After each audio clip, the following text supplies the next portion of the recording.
When you ask me, what is love in a spiritual context? All I can say is love is everything. Hmm. Love is the reason that we are here. We incarnate on this earth to love and to be loved, and to ourselves be love and radiate that out.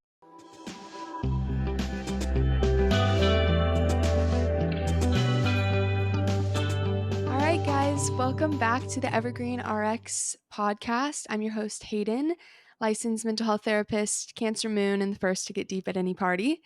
And I am so excited to welcome our wonderful guest this week, Graciela Rasor. She is a modern mystic, multidimensional, creative, powerful person. And she's a longtime meditator, spiritual guide. She does work incorporating breath work, Reiki, human design, art therapy. She is a writer and just all over the creative space, sharing her work to support different projects and organizations for the collective good. And I'm so excited to have her. She's based in New York, so that's where she's coming at us from. And today we're just going to be talking all about love and connection. That's at the heart of the discussion today, and weaving human design and all of the wonderful things that Graciela is so well versed in throughout the conversation. But I'm so excited to have you. Thank you for being here. Thank you so much for having me, Hayden. I'm excited to chat. Yeah. So we were kind of talking before hopping on this recording, as people tend to do, and already so much good stuff is coming out. But to kind of give you guys some insight into where this episode, where this conversation is coming from, what my inspiration was, um, you know, part of what Graciela does is she sends out newsletters and shares her writings with the world. And she sent one out about a year ago that was titled On Love and Connection. And it just resonated with me so much. In this newsletter, she talked about how no one is human in a vacuum. And that is something I've said so many times to people in therapy, to people in my life, just bringing in that level of connection and remembering that we're all here sharing this experience together. And she just articulated this idea so well in this newsletter, and kind of bringing the conversation back to that connection and the relationships that we have with other people, because spirituality sometimes can become so um, far flung and like kind of this solo journey and this like self awareness and self growth. And I'm sitting on a meditation cushion and I'm alone in my experience. And we can forget the power that is in connection and love and relationship with others. And so that's where I'm coming at with this conversation. And I first kind of want to open up and ask you, how do you define love in the context of spirituality?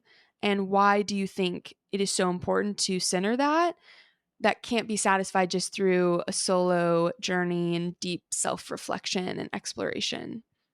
Well, thank you for the question. It's such a beautiful question. And as we talk about this concept of love today, I invite everyone listening to really get outside of the normal conception that we have of love. I feel like there has been this kind of shift to feel like talking about love is cheesy, or, needing another human connection is weak. Like, live, laugh, love Mhm. gets made so much fun of.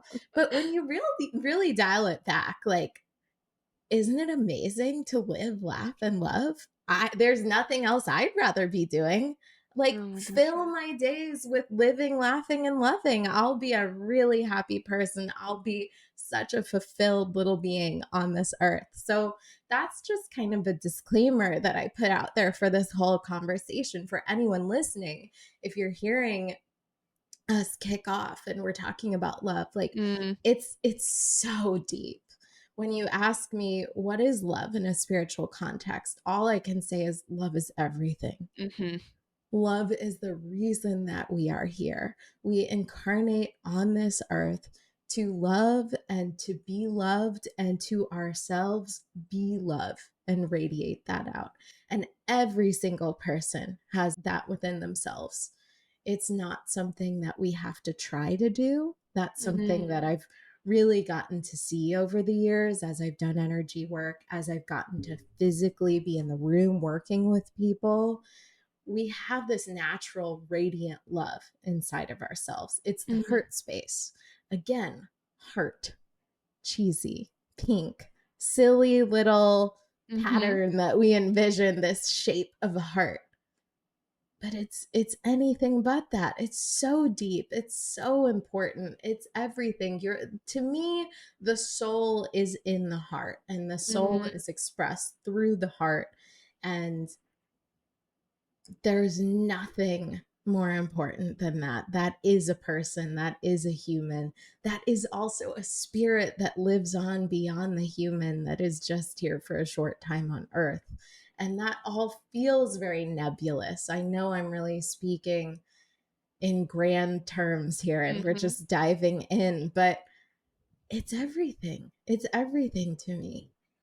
Yeah, I'm so happy that you started off by talking about some of the almost like resistance or kind of like eye roll moments that can come up when we're talking about something that can become so cliche, like love and heart and all of that. And I think it's really funny because recently, I mean, I'm noticing even as we're jumping in, how perfect timing it feels like this conversation is just even in my own life. And hopefully, I believe that if it's perfect timing for me, it's got to be really aligned timing for some other people, hopefully the ones that are finding this and listening. And um, so much of what's already happened this year for me, and I kind of consider years as like whatever age I am. So my birthday is in May. So this is kind of the start of like a new year for me.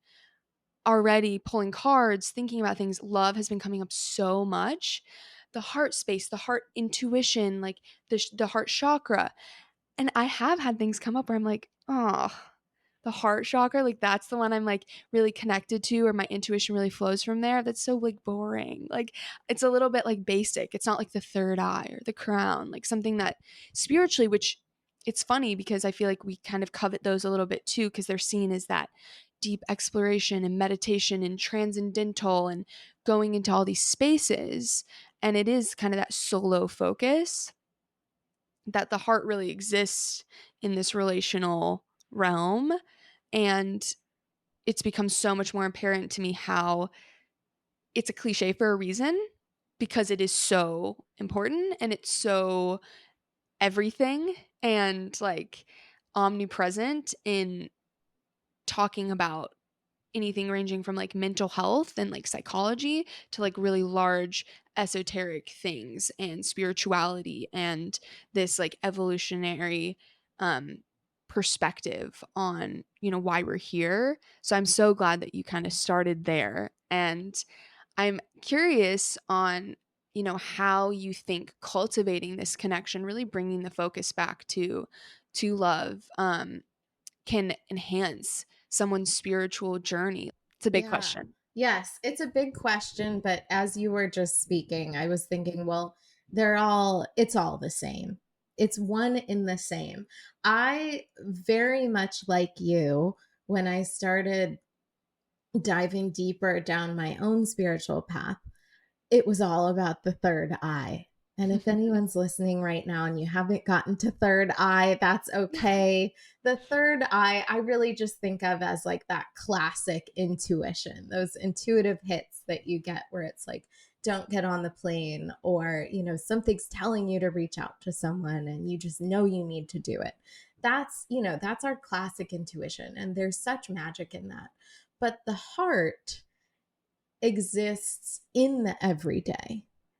The heart exists when we're petting our dog, or when we're smiling at our baby, or when we're even being smiled at by a stranger's baby who doesn't know us but is just radiating love because that's all they know how Mhm. to do, because they're just a little human. And so are we. And so the heart gets used all the time. And yet I find that it is still not used enough. Most people, and if you've been to a class with me, if you've basically interacted with me for more than 2 minutes, you've heard me say that most people are walking around and their heart is partially closed. And I'm not Mhm. saying this in judgment because I live in New York City and sometimes it's just not safe to walk around with your heart totally open, radiating and, willing everything to come into your being. It's just Yeah. not safe. Our modern world is not built for people that want to walk around with their heart open all the time. And that translates into every aspect of our lives. Like, it's hard to be in a meeting and you're on deadline and everyone else in that meeting is in a really heightened state. It's hard to come into that situation with your heart open. Mm. Everything in our culture is telling you not to do it. But if you can do it, you will change the energy in that room because the vibration of the heart, if we look at things from the vibrational scale, this is a David R. Hawkins deep dive if anyone's interested in doing it. I'm obsessed with the vibrational scale. Love is one of our highest vibrations, Mhm. and love comes from the heart. And you come into a room with fear, negativity, anxiousness, you come in and you just meet that with love and courage, you Mm. will transform that room. Yeah. Easier said than done, though. Easier said than done. Yeah, because there is such a tendency. I've been listening to a book by Matt Kahn recently. Whatever Arises, Love That is what it's called. And one of the things that he explains in that is we have this tendency we want to maintain connection, especially like younger, like childhood and stuff. We want to maintain connection so badly that one of the ways we can learn to do that is to lower our vibration to the vibration of the person that we're trying to connect to. So that is deeply human and loving that we're like, I want this, so let me do something that keeps me in connection with them. But actually, what he's proposing, and is a big spiritual teaching, is like, what happens when you maintain your high vibration and other people then get to raise to meet you? And how does that change the energy of everyone you're around and like how you walk around in the world and what you're able to offer to others? And I think something that like you're already touching on, but we really can't have this discussion without talking about is some of the common barriers that people are facing when wanting to connect more deeply. Not only, some of these ingrained behaviors of how we kind of learned to close parts of our heart off to try to maintain safety, or to receive the love that we so deeply wanted. But how we kind of can overcome these barriers is something that I'd really want to hear from you. And this is like the place where I feel like the human design angle is something that really started coming out to me, because I'm sure you can touch on this too and give a little bit more of like a primer on human design and how it works. But I think, there's a potential for using that as a tool, and maybe some other tools or suggestions you have on being able to face these blocks and then see how we can overcome them and see how we can love ourselves through overcoming those things as well. Right. Yeah, absolutely. And when I think about how do we transcend, it's by coming back to our natural state, which is love. So Mm. at its most simplistic answer, it's that. That is the path. And how do we come back to ourselves? Mhm. That has been kind of my way into all of this and my way of sharing this with more folks, human design. It's kind of the best tool I know for coming back to yourself Mm. in a world where we feel like we need tools to do so. Yeah. Because I think at this point, I've been teaching on human design for 5 years and I have come to this place with it of it's all within us. It's all within us. And this is just a mirror that you can kind of hold up to help yourself see that it's already within you. And if you Mhm. need that mirror, God bless, I'm happy to share it with you. Um, so a teacher once said to me, if you want someone to know their human design, just have them close their eyes and think about what they wish all the good things that someone would say about them are, and then realize that all of those things are already true because they're within you. That's why you want them Mm. so badly.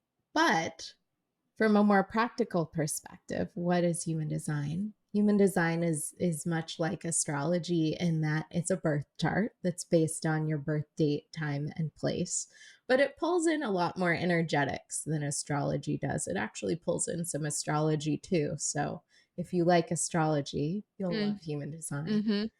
And it tells you about yourself, tells you about your energy, tells you how your energy is meant to move in the world, how you can go through life being true to your own spirit instead of fighting against it to conform to what you think should be. Very much goes back to what you were talking about with those, that natural tendency that we have to meet the vibration of the group Mm. rather than to meet our own vibration, which is a high vibration of love. We humans are so good at tearing down that vibration and Mhm. suppressing what is actually true within ourselves. We live in this world of suppressing goodness when our natural state is really overflowing with it. Yeah. There can be so many kind of beliefs or stories around how much good we're able to access in our life. It's that other shoe's gonna drop mentality. I did an episode a while back about like why do I feel like I don't deserve good things, and it's kind of talking about this like, it's all conditioning, and like me and that, but it's like it takes a while to start to break that down and realize that it's just conditioning that is telling us and creating these fears around how expansive, how good, how loving, how high vibration energy we can exist at. And it feels almost like some of us can start to get into this place of like, ooh, the meter, it's like it's getting a little too high, like I'm running out of this. And that's where that self-sabotage, at least like one of the ways I conceptualize that is like that's where we come in and kind of bring it down. Or because of the connection we're trying to maintain with someone, like bring it back down, because it's hard to believe that we're able to be at that high vibration, to live in that place, to come more in deep connection with ourselves, and thus deeper connection with other people. It Something Mm-hmm. about that can feel so scary. Yeah. Oh man, there's so much that I have to say on that. And the first thing, of course, is that our goodness is never ending because it comes through the heart. Mm, And the heart is a naturally replenishing resource. The natural love that we have to give is an everlasting replenishing resource. mm, When I do my classes in person, which I definitely want to talk about in person connections because I think there's something there within this spiritual time that we find ourselves in. When I do my classes in person, sometimes I do this really, again, I'm going to say it again, cheesy, quote unquote, thing of getting in a circle and holding hands in that circle.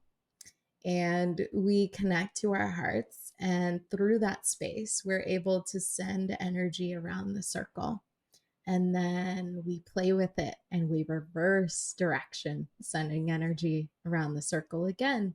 And you might be listening to this and thinking, oh, that's so silly. But I promise you, if you're in that room, you feel it.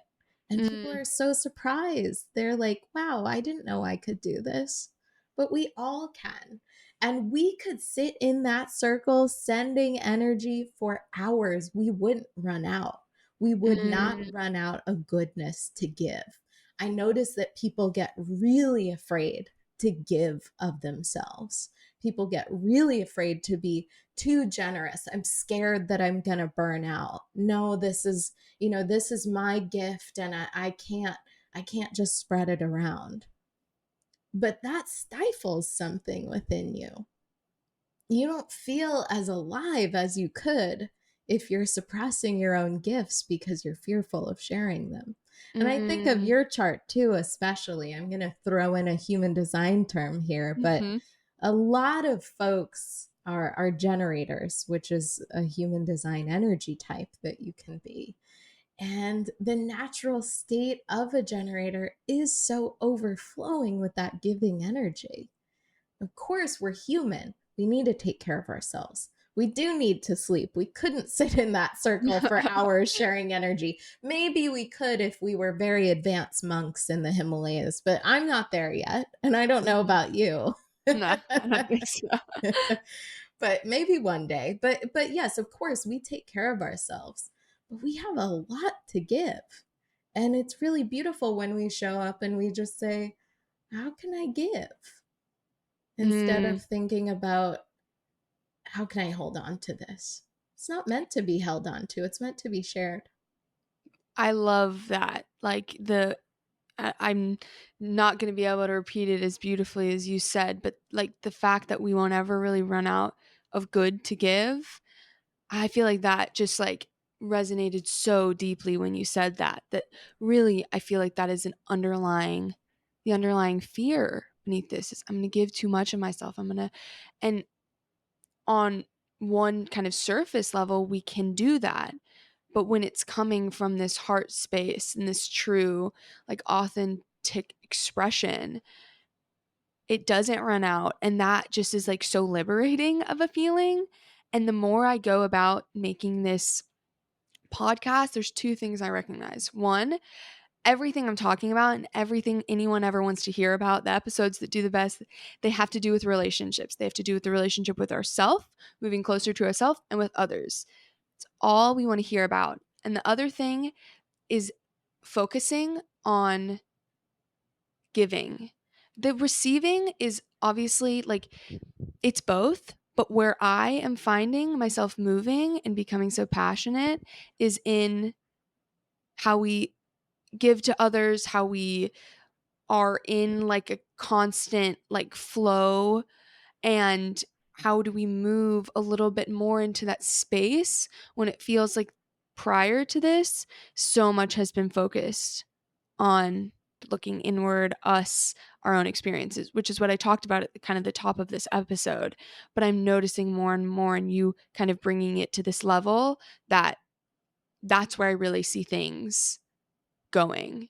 And I feel like we're kind of moving in that direction and maybe moving back in that direction. I don't know, everything's so cyclical. At one point, you know, we were more communal and there was more of a collective.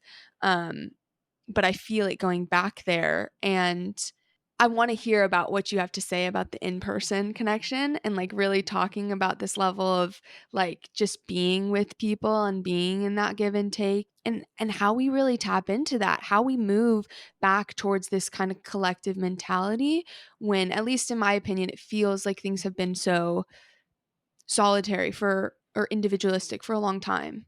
Yeah, yeah, absolutely. And we can consider it in the context of late stage capitalism and the US that you and I both live in. We can of course consider it within that context. But I even think that in my perspective, something kind of happened with the pandemic, Mm, which is that a lot of folks had their own spiritual awakenings. It was really interesting because 5 years ago, I started being more public about my own spiritual work. I started mm, putting it out there professionally.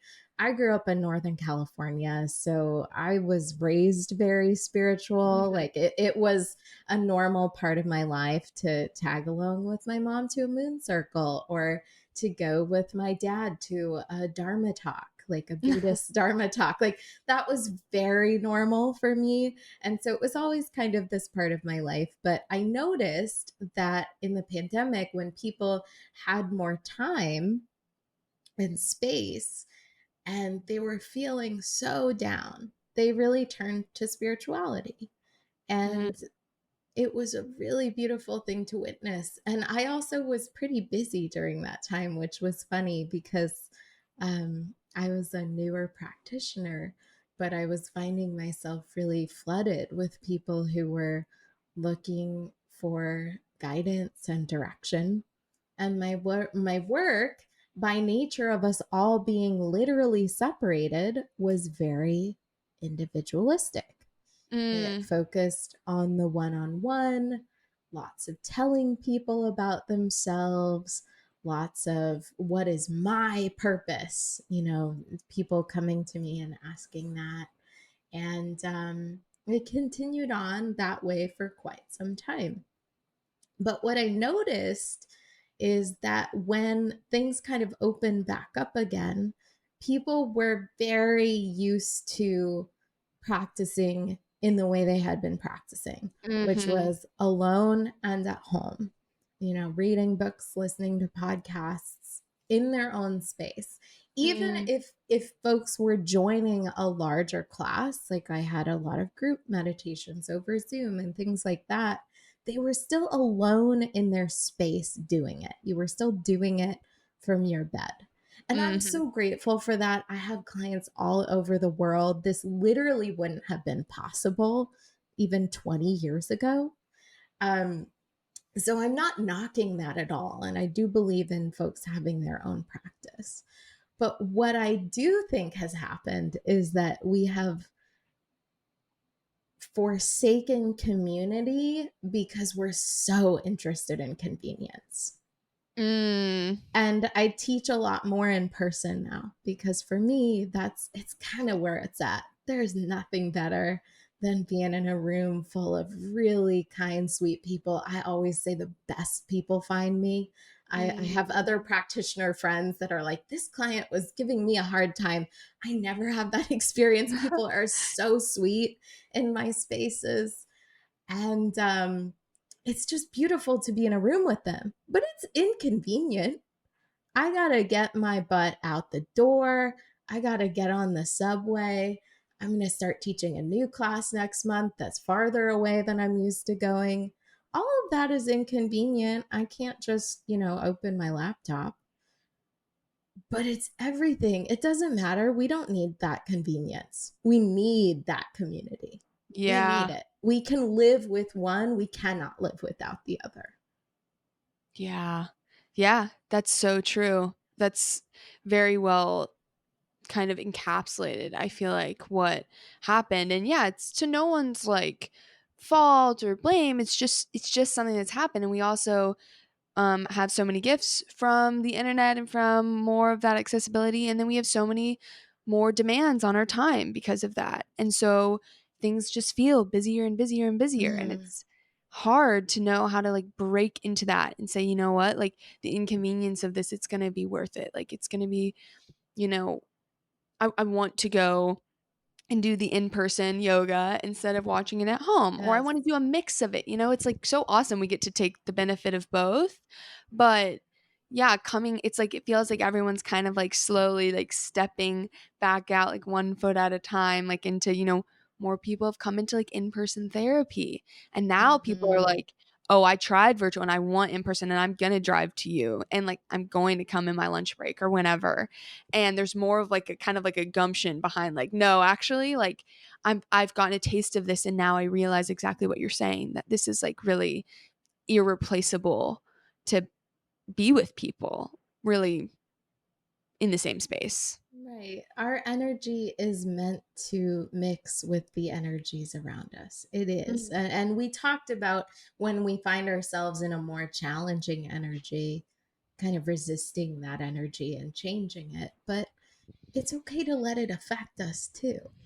Mm, It's okay to live in the world and to be mad at other people and to let them make you mad and you make them mad and you figure it out. That's what it is to love and connect. I pulled up that email that I sent you mhm. before our talk today, and in it I did write that if we are open to connection, we're also open to pain. And that's okay. We're meant to experience that. That's okay. Yeah, I feel like that's a thing that so often I have people sitting across from me that have built up so many ways to protect themselves from intimacy, from the risk that comes with being vulnerable and thus being able to deeply connect with someone. And I feel it, I get it. I know it gets painful, it's scary. It's like, you know, no blame in building up those defenses. And also they're in their own pain because they don't have that intimacy and that connection. So we're trying to protect ourselves from this pain, this risk, this vulnerability, and we're experiencing a whole different kind of pain and loneliness. And I believe, and I'd be interested to hear what you think, especially from like kind of incorporating that human design angle, which from what I understand, there's a lot to kind of, as in as there can be with astrology, it's almost like this map a little bit. This chart is like this map of some of the places you're going in this life as well, and some of the lessons that you're kind of experiencing and all of that and challenges you'll face. I feel like we can't face all of those challenges and have all that those growth edges in isolation. We're going to hit a certain wall at some point, and we have to go out and we've got to test what we know, and we've test what we learn, and get to choose to show up as ourself in a new way that feels more aligned. And we've got to do that in relationship. Ooh, that's a tough one. Yes, yes, we do. And it's funny when you mention that. I also see the flip side of it. Mm-hmm. How sad would it be to go through life feeling like you're the one that has to have it all together, and Mm-hmm. that you just have to forge ahead and that no one can help you? Mm-hmm. I see people having a really hard time asking for help in this current climate. And we're here to help each other. Again, it goes back to that convenience. Because convenience is so important to us, we Mm-hmm. don't want to inconvenience someone else by asking for help.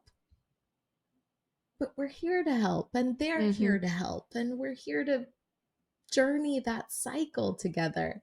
And yeah, you're so right. There are so many challenges in our birth maps. There are so many challenges that we're here to experience. I always tell people that when I look at a chart, I see so much goodness. And if you've made it this far into the interview, that will be no surprise. I see Mm-hmm. so much goodness. It's so much sweetness. It's so many gifts. It's so many blessings. It's like every person that I look at is at the core of their being so excited to come here and so excited to live life. But the flip side of those blessings is challenges. There are Mm-hmm. always, there's a real balance to the chart. There is a high expression of gifts and of not even gifts, but traits. You can be someone that's really confident, a leader, someone that's here to speak change into existence. But the other side of that coin is that maybe you're kind of a pain in the butt sometimes. Maybe you're kind of annoying. Maybe people find it difficult to hear what you have to say. And it's all about just kind of like letting those challenges come to you, looking at them. And then this is what I find helpful in my own personal practice, saying, where am I causing myself pain in this challenge? Because maybe life is bringing you a challenge, but maybe you're digging in your heels and making that challenge much worse than it has to Mm-hmm. be. Maybe you are, could be that you are fighting your own nature, could be that you're trying to do something in a way that is not true to who you are, could be that you're living out some pattern that you've lived 100 times that feels more comfortable to exist in, but is actually quite painful. It could be a number of things. But when I think of challenges, that's what I always come back to. Again, it's one of those easier said than done things. Yeah, that's so, I mean, I absolutely love your, I don't know, a word that I really like is like optimism. I think it can be kind of used in very restrictive ways. Like I feel like it's a really expansive word, honestly, to describe. And there's this like deep optimism and like eye for beauty and for love and for appreciation that you have, and like gratitude just flows from you, like really it's very Thank evident. you. And I think that that is such a impactful stance, and that really kind of, you are almost like an embodiment of what we're talking about here today, or what I'm hoping like through this conversation people can walk away from feeling more inspiration or maybe ideas or maybe something's come to them, something they want, they're feeling called to, or just really focusing on that love and connection around them. And I'm curious how you think we might kind of redefine our own personal spiritual practices to incorporate more aspects of love and connection with others. And if you have any like really beautiful example of this happening or something that really illustrates it, I'd love to hear. Yeah, absolutely. And thank you for saying that. That's so kind. I would describe myself as violently optimistic. Yes, yes. I I am so happy to be here. I'm so grateful to be here. I'm so lucky. I believe there are strategies that you can take to kind of invite that feeling into your life. The first one would just be noticing when things are good. Mhm. And I'm sure you recommend that to clients Mhm. all the time. If you're constantly trying to escape your life, you can't notice what's happening. If Yeah. you are stuck on the phone, if you are stuck ruminating, you cannot see the goodness that's there. You'll miss the baby smiling at you on the subway. You'll miss the dog that did something funny across the street. You'll miss a spot of sunlight hitting a tree and it's just beautiful and you want to cry. If you Yeah. notice it, it's there. It is Yes. there. And I think that that transforms a life and it doesn't cost a thing. It Yes. doesn't cost a thing. And it does take time, but it doesn't take that much time. I think it's time that everyone has. So that's Mhm. where I would start. And it's, again, easier said than done in the Mm. society that we exist in, but it's Yeah. powerful. And you mentioned too vulnerability. I think if you can be vulnerable in that noticing, that really opens the heart. If you can see the tree that's being hit by the sunlight and you can be vulnerable enough to say, "Oh my God, that is so beautiful. I'm just going to cry in this park right now." Then do it. Do it. And that's the moment, yeah, you get to share it. You can open yourself up to getting to share it with someone else too, which is so I went on a walk a while ago with one of my like best friends, and we were walking, talking, catching up, like we're just one topic to the next, whatever. And then all of a sudden, I don't remember if it was me or her, one of us goes, "Oh my god, that tree is gorgeous," because it was like putting on a show. It was so stunning with the Yes. sun, and I go, whichever one of us it was, we were like, "I was about to say that. I just that tree stood out to me," and we were like, "Oh my god, that's our favorite tree we've seen. Like this something about it is so stunning," and it was such a like fun moment of being like, "Okay, we're really focused on this tree," and then like boom, we like went back to talking and like whatever, but I have seen that tree since then too, and I think about it every time, and that it like builds on itself. This now I had that sweet moment with my friend, and I remember it when I see this, and I, would maybe send her a photo or something. That's like another moment of connection, and I just think I agree with you. Like, this is something where for some people listening, this noticing practice is going to say like sound like, okay, yeah, I can do that. I already have moments where I feel kind of silly cuz I get teary-eyed over like the sunlight or something like that. And so they might be like, I'm ready to kind of put even more intention to this. And then other people might feel like, I don't move through life this way. I don't think about Mhm. things. That just means like there is more to practice there. And I really believe like I love all the different examples you gave, because I would think that if someone really sits and takes a moment to think about like what are my favorite things? Like what are those? There's going to be something on that list that's like, okay, I can pay more attention to this. For a lot of people it could be animals, pets. Like, Yes. at least where I live in Austin, there are so many dogs like everywhere. And so there's a lot of opportunities in the day to notice a cute little dog.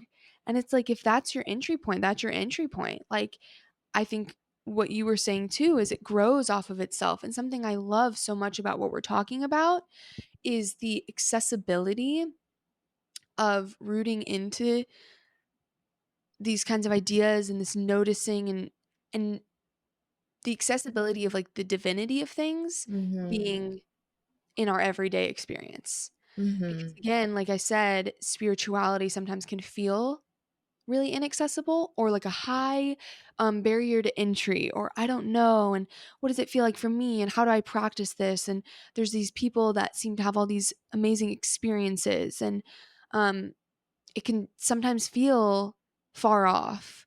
And I just think everything you've been saying and sharing today is that things, the spirituality, the real divinity, the core of that is so everyday and is so just present in the fact that we're here and we're experiencing a life.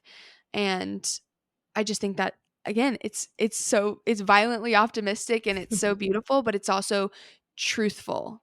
So I think Yeah. when something is truthful like that, it it resonates and we can feel it. Yeah. Can I just share one more story that's popping Yes. into my mind that perfectly encapsulates the divine love and the everyday? It's one of my favorite things that's ever happened to me. And it was so small, but I was just grabbing a veggie burger with my husband after shopping at Whole Foods. It was January 1st, and we were getting back into the swing of things in New York, kind of trudging through the cold, but doing our errands together. And as we were waiting for this veggie burger to come out, the person who rang us up turns to us and goes, "Can I share something with you?" And I should stop here and say that as loving as I think I am, my husband is a whole nother level. Like, my husband was just sent to this planet to be a ball of energy and light and love, and he cannot walk into a room unnoticed. And it's such a blessing. But this person turns to us and says, "Can I share something with you?" And we say, "Of course." And they look at us and they get teary and they say, "Last night I celebrated New Year's Eve and I got to kiss someone at midnight who is the love of my life. And I've never, ever had that in my life before. And I'm just so grateful." And they started to cry. And Mm, it was just the best gift that someone could have given me, to mm, go through life. When I say going through life open hearted, vulnerable, that is what it is. mm. That is what it is. And it was just this avalanche of beautiful loving energy, and that they got to experience, that then we got to experience. We got to give it back, say, "We're so happy for you, congratulations, that's wonderful." And it was this tiny moment that showed me everything that I needed to know about being alive. Wow. That is so beautiful.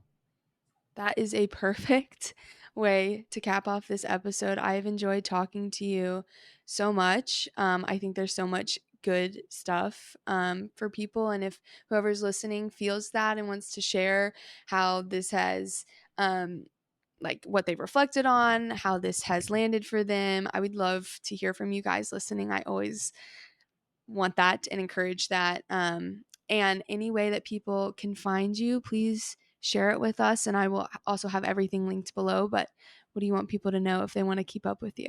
Yeah, so I don't do much on social media anymore, but you can follow me at Graciela_Razor on Instagram. I have some good old stuff on there. I think sometimes we forget that we created things and that it does still exist, Uh even huh. if we are not still posting currently. I really, as Hayden opened this episode, I live for my newsletter. That's Mm. where, like, I really feel like my heart gets to go. And you can find that on my website, which is gracielarrazor.com. I also have a contact form there. I don't do that many one-on-one sessions anymore, but if you feel super called, reach out. I always find that the right people make their way to me.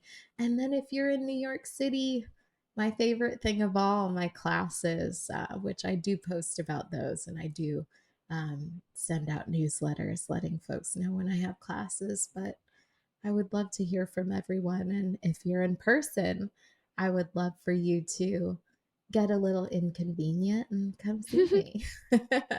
I love that. That's so awesome. Thank you again so much for being here. This has been amazing. Thank you so much for having me. All right. I'll catch you guys in the next one. Thanks for listening. Bye.